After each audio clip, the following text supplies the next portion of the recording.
down in Inverness for the day on the way to our next place. Parked here by the cathedral. There's a promenade that goes all along this river, which is the River Ness, which goes into Ready Loch Ness. This is Inverness Cathedral, which we decided not to go in yet. It's too nice of a day. Also where we parked our car. This is Inverness Castle, which is now a convention center.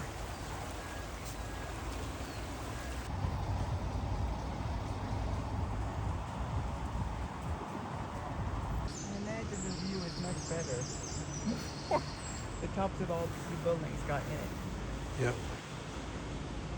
From up here on the cathedral. We'll go on the other side so we see. Castle. Oh, sorry, this is the castle. We're on the other side of the castle now, where the views are. We were a little worried, Rick Steves, that there wasn't really any views from up here.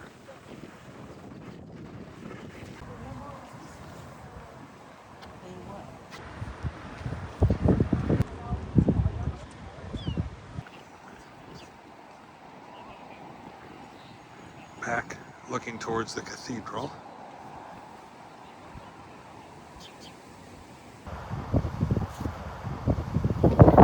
This is the Victorian Market, which used to be the old train station.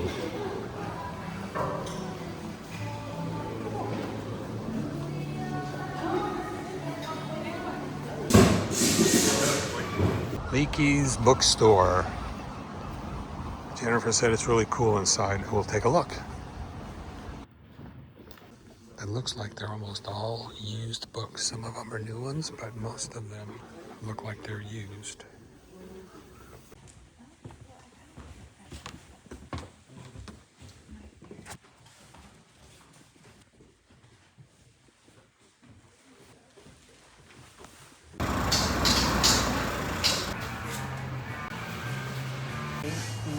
Quiz night.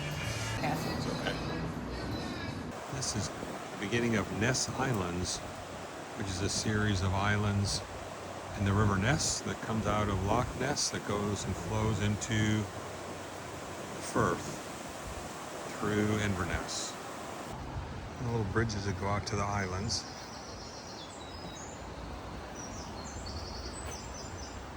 The Circle of Wise. Not sure what it is, some kind of meditation, serene place for your walk. Enjoy the outdoors.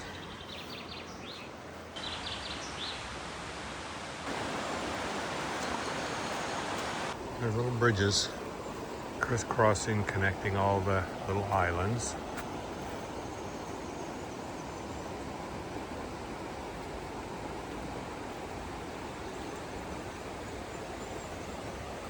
There's a little bridge. This is our bridge back to the other side of the river.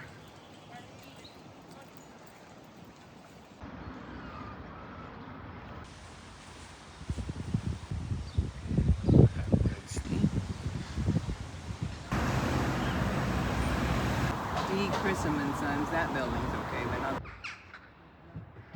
That I guess you could get.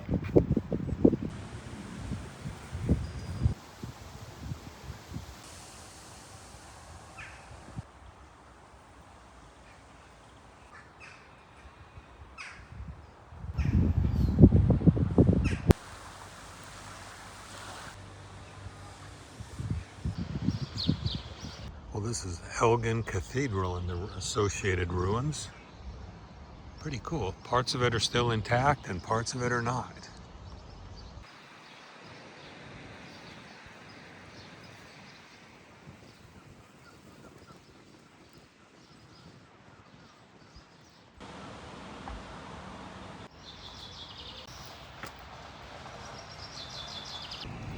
We are at Johnston's of Elgin Mill for a tour of their mill. £1,000,000 of devastation. But this street here is known as, we can't deny it, but we cannot confirm it was him. So we don't know. But the thing is, we started making it for that. And then, you know, many years later, in about 2005, the Queen Elizabeth, she decided that she wanted to create a tweed that they could sell in Balmoral. So that's how this one here was born. So 1 year after we started. I don't know if there are any others that just not been found yet. But one of the most special things about our archive is that it's very unique in the sense of we're a very old business. There aren't many businesses that are as old as we are. And this one here is the one that we use the most, and it's known as bag dyeing. Yeah. So we get our fibers 3 are loose. They get placed inside the bag.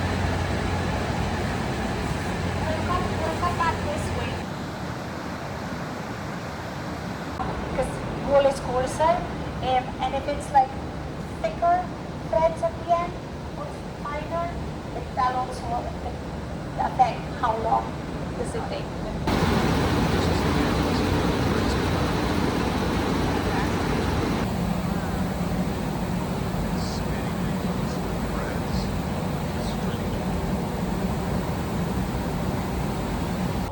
Are you familiar with plies and knitwear? So this is the perfect example of a tweed yarn. Just feel it. That feels so much like tweed.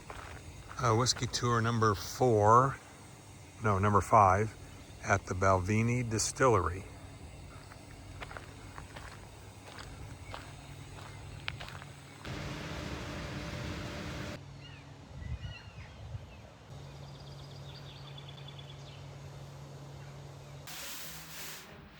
Story. It's very interesting. It actually starts with a different distillery entirely, because it starts with Glenfiddich up the road, our sister distillery. So Glenfiddich was founded by a man named William Grant in 1887, and he'd been working in the whiskey industry for about 20 years before that point. So he'd been saving up money, thinking, "Oh, I'm good at this whiskey making thing. Maybe I'll keep going with it. Maybe I'll make more whiskey." And so he's starting to think, well, get into this, make my own. I'm going to need money to do that. Saves up money. Takes 20 years because he had 9 children. So, you know, eats into your savings just a little bit. But, founds Glenfiddich in 1887. 5 years later, the land next door to Glenfiddich comes up for sale. And he's a little worried that some of the big companies might move in to that land next door, might start to sniff around on that land, build a distillery there, and if they've got more money to throw around than him, maybe they start buying out the farmers. Maybe they start buying out the water. This is the cooperage. They do their own barrel reconditioning, one of the rare places. This is where they recondition the casks. They're called coopers, and this is a cooperage.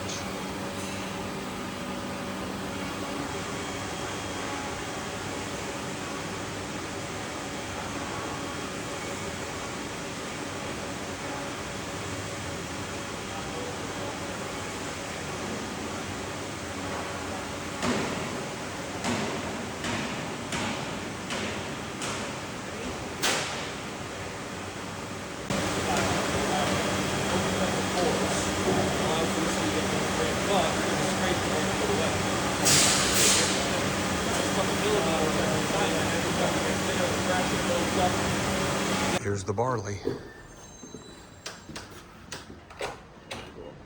So this is where they malt it out. Right here on this floor we're walking on.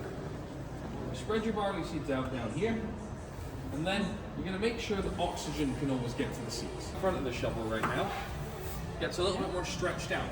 The black furnace is lit with that. Delivering some malted barley for them to mill.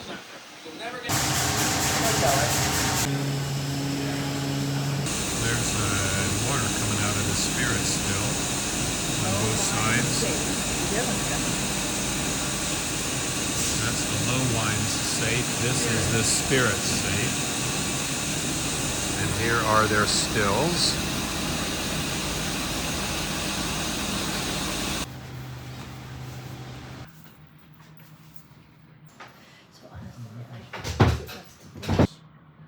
The 14-year-old Caribbean cow. This is Cawdor Castle that we're touring right now. And ironically, we have this little audio tour. Hold this little paddle thing up to our ears. Never done that before. That's a new one.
Isn't that neat? Roses and things.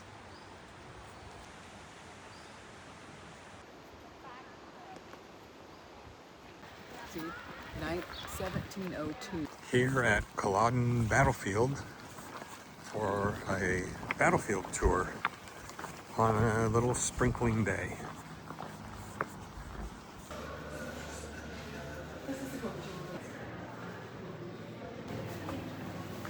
And welcome to Culloden. My name is Denise and I shall be showing you around today. The tour lasts about 45 minutes, which is about the same amount of time as the battle took. Now I have no idea what the weather is going of 1745. The British Army is busy fighting wars in Europe. So 24-year-old Charles Edward Stuart sees his chance. He set sail from France to the Western Highlands on 2 ships. One is loaded with men, supplies, weapons. It gets spotted by the British, and in the fight, it is so badly damaged that it has to return to France. So Charles arrives here in Scotland with the grand total of 7 men. At the front of the graves, bearing the names of some of the clans who fought here.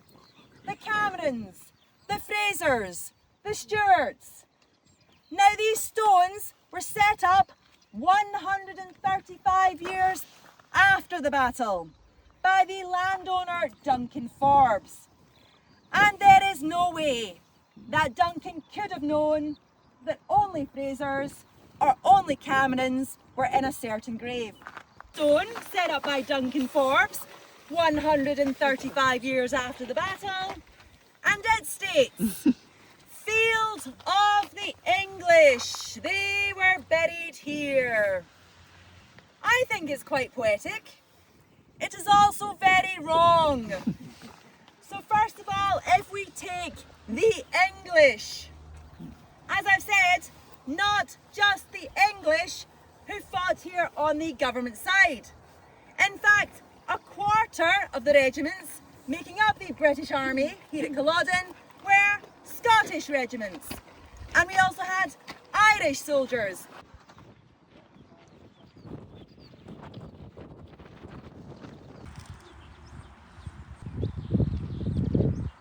So this is the bog that the Jacobites got bogged down in when they tried to do their Highland charge, and they were basically literally stuck in the mud,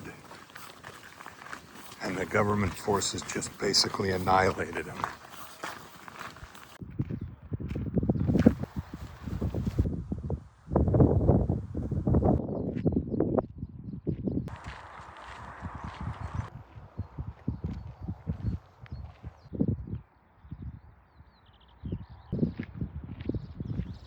This is the Jacobite front lines made their charge over here on the left in the center. They ended up in a rainy bog, which has dried out over time due to modern things. And the right didn't have the bog.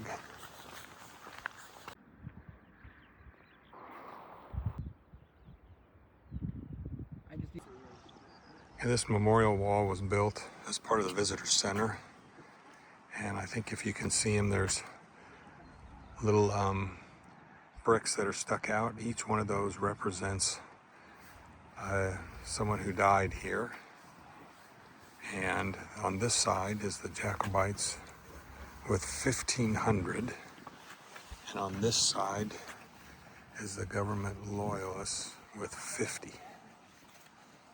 Okay, here we are in the Inverness area. This is the other end of the Caledonian Canal where we did that ladder in the Glenfinnan area. So we've come all the way across the country now, and we are here. All right, so this is the locks from the canal that go into Bewley Firth, which is where we were at before. And our hotel is right over there somewhere. Right back in there somewhere. All right, so here we are. This is the other end of the canal here. Going up, boat going through the bridge, and then there's another stair step of locks like we were at before. 1, 2, 3, looks like 3 or 4 of them.